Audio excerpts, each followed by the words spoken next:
కొబ్బరికాయ చిట్టి కొబ్బరికాయ.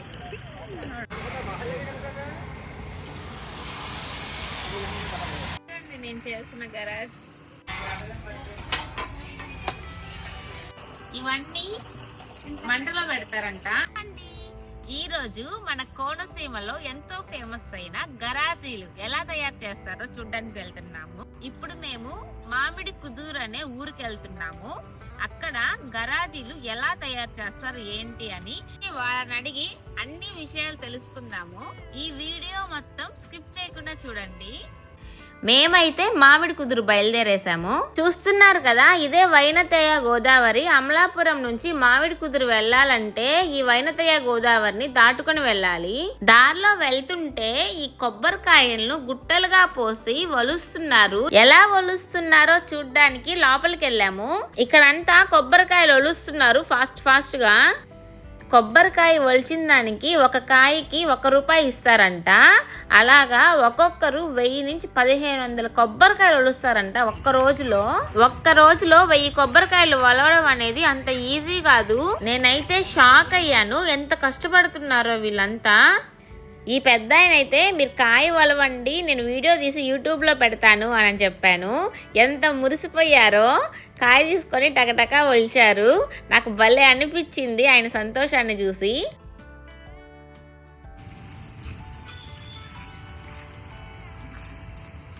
చూడండి ఎన్ని కొబ్బరికాయలు గుట్టలుగా పోసారో. రైతుల దగ్గర వీళ్ళు కొబ్బరికాయలు కొని కూలీల చేత ఒలిపిస్తారంట. వీళ్ళకి ఒక కొబ్బరికాయ 13 నుంచి 15 రూపాయల దాకా పడుతుందంట. లోకల్ మార్కెట్లో అయితే 20 నుంచి 25 రూపాయల దాకా అమ్ముతారంట. కానీ వీళ్ళు ఈ కొబ్బరికాయల్ని తమిళనాడుకు ఎక్స్పోర్ట్ చేస్తున్నామని చెప్తున్నారు. అక్కడైతే 40 నుంచి 45 రూపాయల దాకా మార్కెట్ ఉందంట. ఇప్పుడు అటు తిరిగి ఇటు తిరిగి ఈ కొబ్బరికాయల్ని మనం దేవుళ్ళకు కొట్టేది. డిగ్రీలు చదివినంత ఈజీ కాదు కొబ్బరికాయలను వలడం అంటే, చాలా కష్టంగా ఉంది.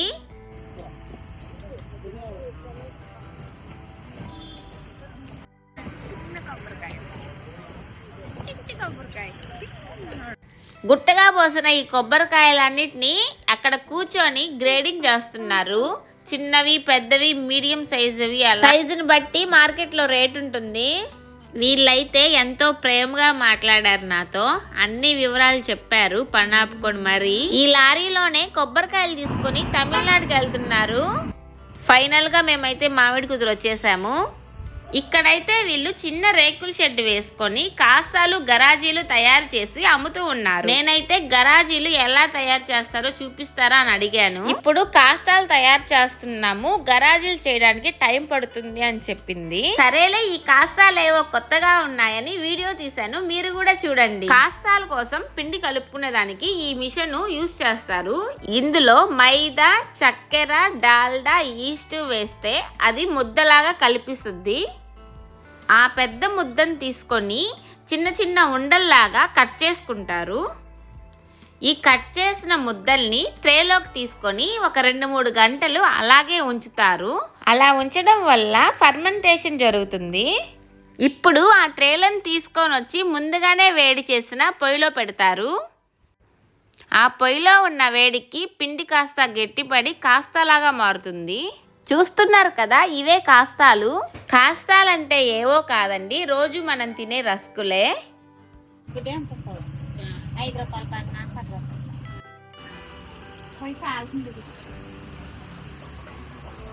ఇవన్నీ మంటలో పెడతారంట.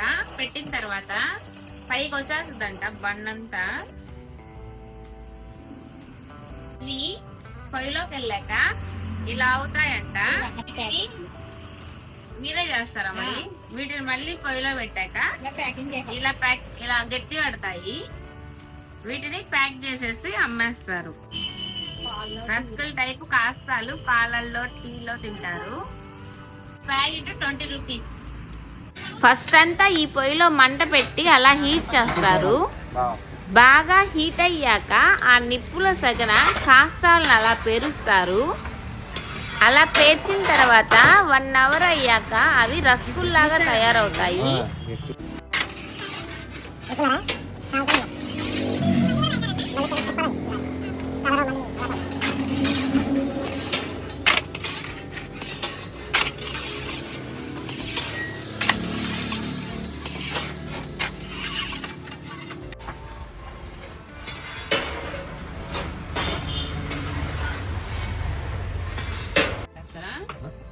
వేడెక్కువ స్లో కాకైన తర్వాత ఉంటుంది.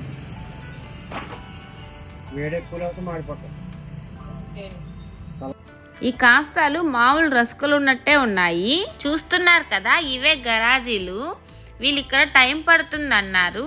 సరే వాళ్ళ ముందుకెళ్తే ఎవరైనా చేస్తుంటారేమో అని చూద్దామని వెళ్ళాము. వెతుక్కుంటూ వచ్చాము. ఇక్కడ ఏదో కొత్త ఐటెం కనిపించింది. అవేమిటని అడిగితే నాన్ రొట్టెలు అని చెప్పారు. ఒకటి 10 రూపాయలంట. ఒక ప్యాకెట్ తీసుకున్నాను. ఒక ప్యాకెట్ లో 5 ఉంటాయి. వీటిని కూడా మైదా పిండితో తయారు చేస్తారంట. పొద్దున మధ్యాహ్నం చేస్తాం.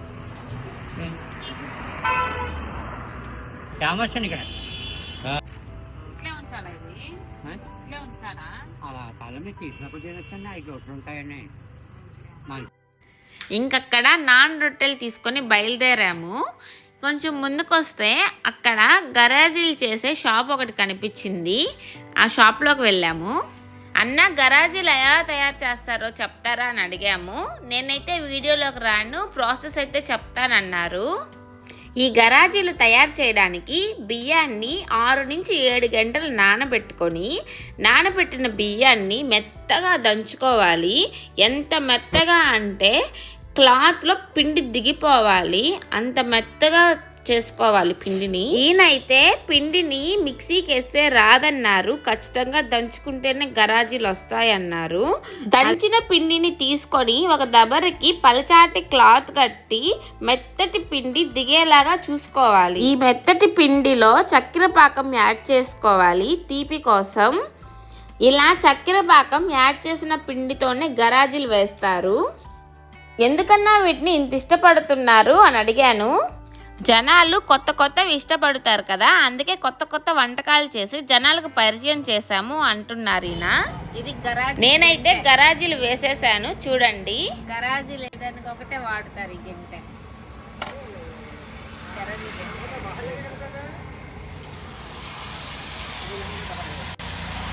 గరాజీలు వేసేటప్పుడు మన మనుబులు చుట్టినట్టు ఒక 10 చుట్లు తిప్పాలి ఇలా పిండిని.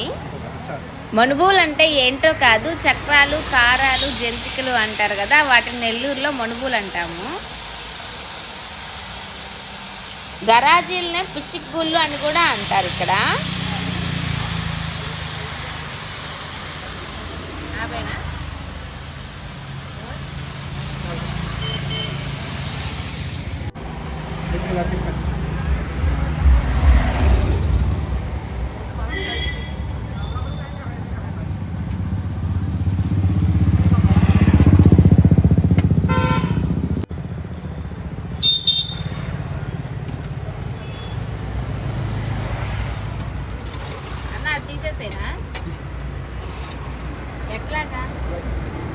కాలిన గరాజీలు తీసుకొని కాజాని మడత పెట్టేయడమే.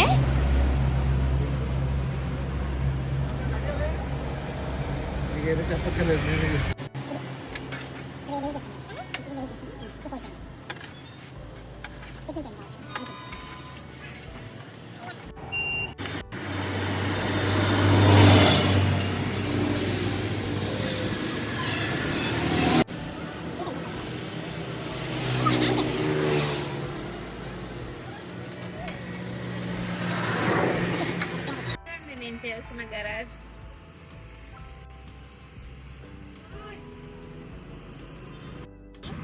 ఇలా ప్యాక్ చేసి షాప్స్లో అమ్ముతారు.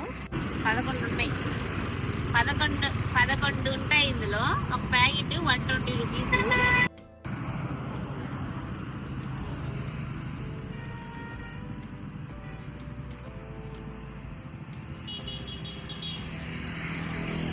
చాలా బాగున్నాయి, కరకరలాడిపోతున్నాయి స్వీట్గా. ఇంటికి బయలుదేరుతుంటే కాస్తాలు చేసిన ఆవిడ కూడా గరాజీలు వేస్తుంది.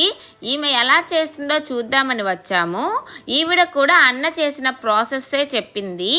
ఈవిడ దగ్గర కూడా గరాజీ వేసేసి ఒక గరాజీ తిని బయలుదేరాము.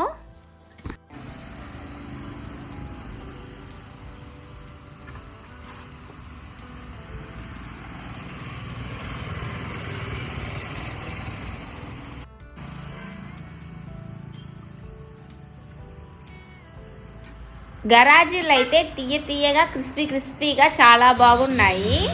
మీరు ఎప్పుడైనా కోనసీమ వస్తే వీటిని ట్రై చేయండి. ఈ వీడియో మీకు నచ్చినట్లయితే లైక్ చేయండి, షేర్ చేయండి, కామెంట్ చేయండి. నా ఛానల్ని సబ్స్క్రైబ్ చేసుకోండి.